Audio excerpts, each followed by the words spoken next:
محمد يا حبيبي، نعم يا بابا. نفسك تطلع ايه يا حبيبي؟ عندي طموح كبير. كبرت يا ابني.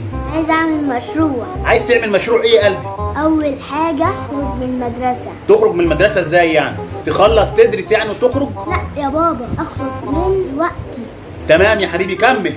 ما اروحش خالص مدرسة وارمي الكتب ورا ظهري. تمام يلا كمل. بعد كده اقعد على نصي في الشارع.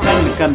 البس جلابية مقطعة. طب ليه يا محمد تلبس هدوم مقطعة؟ ما انت عندك هدوم كتير جوه يا ياض. بابا المشروع بتاعي عايز كده. او بعدين كمل ياض كمل. زهقت خلاص. المشروع بتاعي مش يجيب 1000 جنيه. او بعدين كمل ياض كمل. 2000. هو المشروع بتاعك عبارة عن ايه؟ عايز افهم انا. انت كل ده يا بابا ما فهمتش.